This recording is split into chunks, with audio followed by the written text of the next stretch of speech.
Yuk.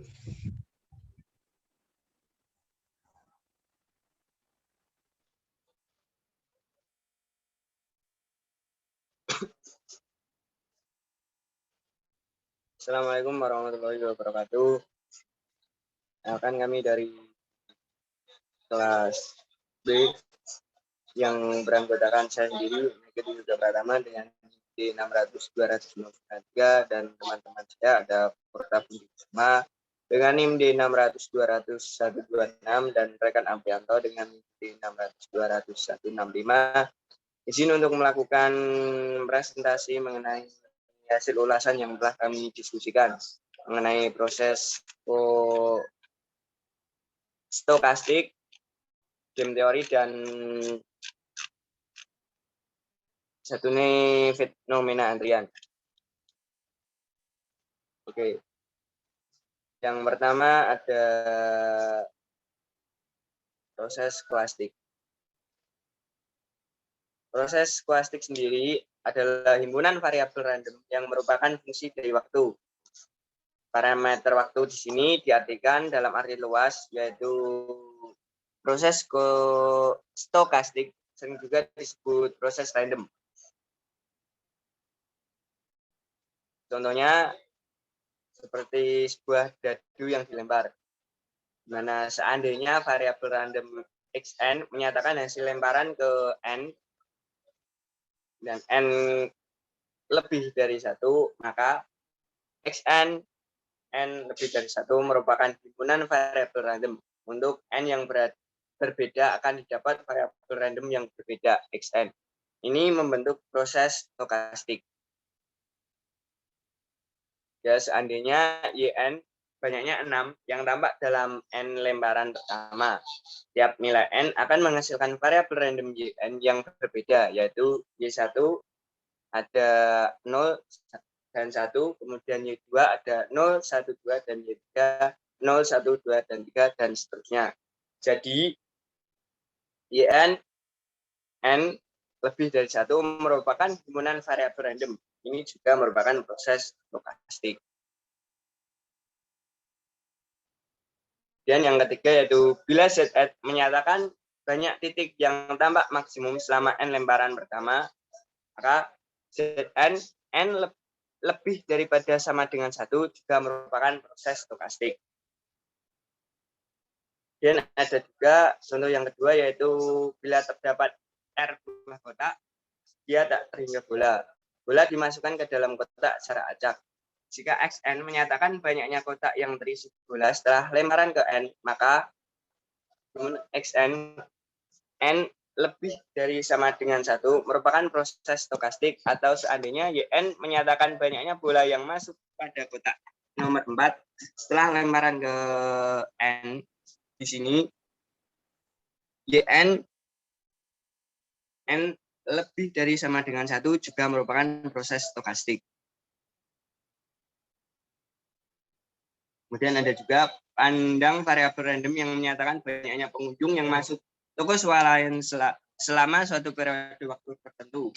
Ada 0, T sama dengan X itu merupakan fungsi T itu fungsi dari X, himpunan XT dengan T akan merupakan proses stokastik.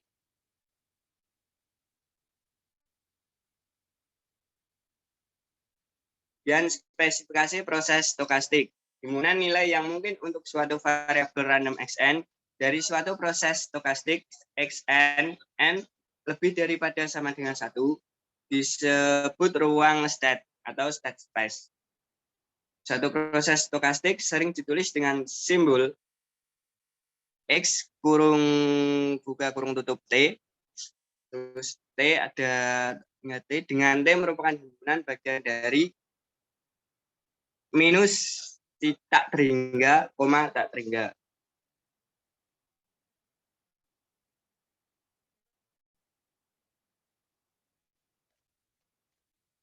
Selanjutnya merupakan fenomena antrian.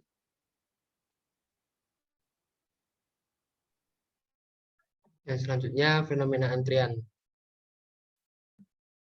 Fenomena antrian sendiri ada 3 contohnya, yaitu antrian loket Taman Marga Satwa Ragunan, yang kedua antrian dalam pembayaran di kasir Alfamart, yang ketiga antrian menabung dalam teller bank. Calling population. Calling population adalah populasi yang akan dilayani, ukurannya, pola kedatangan, serta perilaku dari populasi yang akan dilayani. Menurut ukurannya, populasi yang akan dilayani bisa terbatas dan tidak terbatas. Yang kedua adalah antrian. Batas antrian bisa terbatas, bisa juga tidak terbatas. Dalam kasus batasan panjang antrian yang tertentu dapat menyebabkan penundaan kedatangan antrian bila batasan telah tercapai.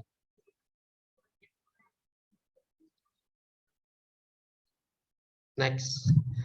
Yang ketiga adalah disiplin antrian. Disiplin antrian adalah aturan di mana pelanggan dilayani atau disiplin layanan yang berisi urutan di mana pelanggan menerima layanan. Ada 2 klasifikasi, yaitu prioritas dan first come, first server. Disiplin prioritas dikelompokkan menjadi 2, yaitu preemptive dan non-preemptive. Disiplin preemptive menggambarkan situasi di mana pelayan sedang melayani seorang, kemudian beralih melayani orang yang diprioritaskan meskipun belum selesai melayani orang sebelumnya. Sementara disiplin non-preemptive menggambarkan situasi di mana pelayan akan menyelesaikan pelayanan baru, kemudian beralih melayani orang yang diprioritaskan. Sedangkan disiplin first come first server menggambarkan bahwa orang yang lebih dahulu datang akan dilayani terlebih dahulu. Next. Mekanisme pelayanan. Mekanisme pelayanan merupakan gambaran tentang aturan atau alur dari sistem antrian untuk memberikan pelayanan terhadap pelanggan dengan fasilitas yang mereka dapatkan. Ada 2 mekanisme pelayanan, yaitu mekanisme pelayanan paralel dan dengan jumlah counter antara 1 sampai tak hingga, dan mekanisme pelayanan serial yang mewajibkan pelanggan melewati berbagai counter pelayanan. Next. Dari kekurangan dari sistem antrian, pertama, terdapat keterbatasan antrian dalam melakukan proses produksi, yang mana apabila produksi dilakukan pada komponen, maka yang dikerjakan adalah komponen yang datang pertama. Padahal pada komponen terakhir biasanya merupakan komponen yang membutuhkan waktu proses yang lebih lama. Yang kedua, bagi antrian manusia memiliki sifat deterministik. Misalnya salah satu bisa jadi seorang yang tidak masuk garis jika sudah banyak orang yang ada di dalamnya. Kenyataannya ini tidak nyata. Jika tidak akan ada barisan di luar tempat pada jam buka, dan turis yang menunggu terlalu lama untuk membeli hadiah akan menyerah begitu saja. Ya, selanjutnya adalah isu ketiga tentang game teori. Baik, selanjutnya saya akan melanjutkan isu 3, yaitu tentang game teori. Game teori sendiri memiliki pengertian, yaitu teori yang menggunakan pendekatan matematis dalam merumuskan situasi persaingan konflik antara berbagai kepentingan. Teori ini dikembangkan untuk menganalisis proses pengambilan keputusan, yaitu seperti strategi optimum dari situasi persaingan yang berbeda-beda dan melibatkan 2 atau lebih kepentingan. Next. Di game teori sendiri memiliki manfaat, yaitu yang pertama, mengembangkan suatu kerangka untuk mengambil keputusan dalam situasi persaingan atau kerjasama. Yang kedua, yaitu mengurangi metode kuantitatif yang sistematik bagi pemain yang terlibat dalam persaingan untuk memilih strategi yang tradisional dalam mencapai tujuan bersama. Yang ketiga, yaitu memberi gambaran dan menjelaskan fenomena situasi persaingan atau konflik seperti tawar-menawar dan perumusan koalisi. Next. Pada game teori sendiri memiliki di sini saya memberikan 3 contoh pada pengaplikasiannya, yaitu yang pertama game teori di bidang ekonomi dan bisnis. Pada teori permainan sendiri, yaitu metode utama yang digunakan dalam ekonomi, matematis, dan bisnis untuk pemodelan perilaku bersaing. Pengaplikasiannya termasuk beragam fenomena ekonomi dan pendekatan, seperti lelang, tawar-menawar, merger, dan akuisisi harga. Pembagian yang adil, duopolias, oligopoli, pembentukan jaringan sosial, agen berbasis komputasi ekonomi, equilibrium umum, desain mekanisme, dan sistem voting dan seluruh wilayah yang luas seperti ekonomi eksponensial, perilaku ekonomi, dan lain sebagainya. Penelitian ini biasanya berfokus pada saat strategi yang dikenal sebagai kesetimbangan. Next. Pada konsep solusi, ini biasanya didasarkan pada apa yang dibutuhkan oleh norma-norma rasionalitas. Dalam permainan kooperatif yang paling terkenal adalah keseimbangan NAS. Satu strategi adalah equilibrium NAS jika masing-masing merupakan respon terbaik terhadap strategi lainnya. Jika semua pemain yang memainkan strategi dalam equilibrium NAS mereka tidak memiliki insentif sepihak menyimpang karena strategi mereka adalah yang terbaik yang mereka bisa dilakukan mengingat apa yang orang lain dilakukan. Dalam hadiah game teori sendiri umumnya diambil untuk memiliki utilitas individu pemain. Seringkali dalam situasi pemodelan hadiah mewakili uang yang memungkinkan sesuatu dengan utilitas individu. Asumsi ini bagaimanapun bisa saja salah. Sebuah kertas prototilis pada teori permainan dalam ilmu ekonomi dimulai dengan menghadirkan permainan yang merupakan abstraksi dari situasi ekonomi tertentu. Salah satunya lebih konsep solusi yang dipilih dan penunjukan strategi yang dalam permainan disajikan adalah keseimbangan dari jenis yang sesuai. Next. Yang kedua yaitu pengaplikasian game teori dalam keputusan bisnis.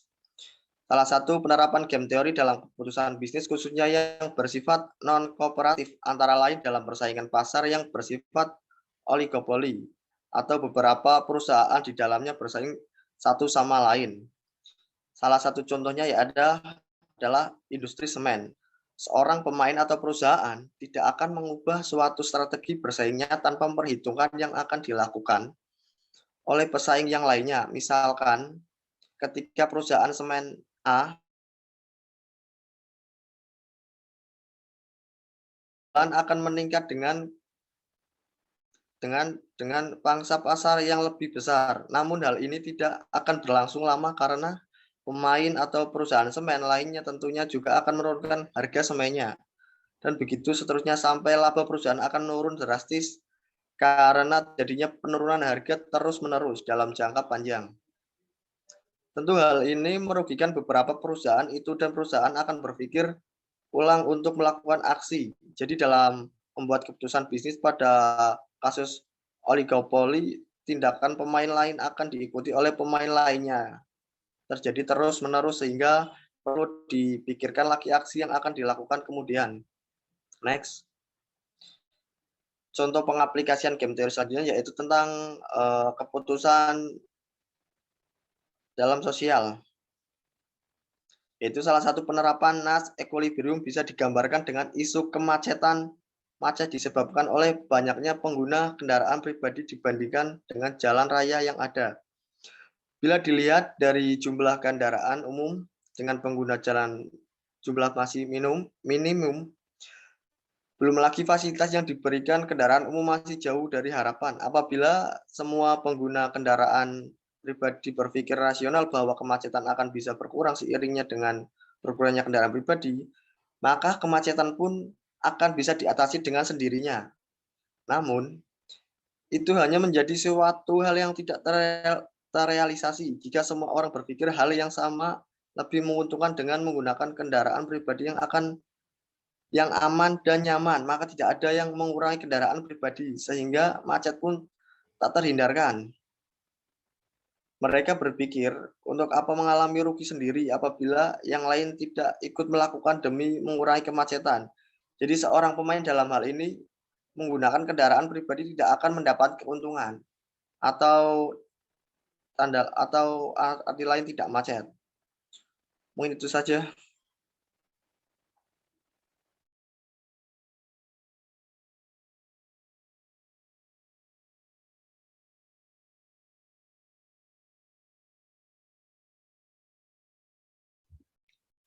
Ya, mungkin sekian dari kami, kurang lebihnya mohon maaf. Assalamualaikum warahmatullahi wabarakatuh.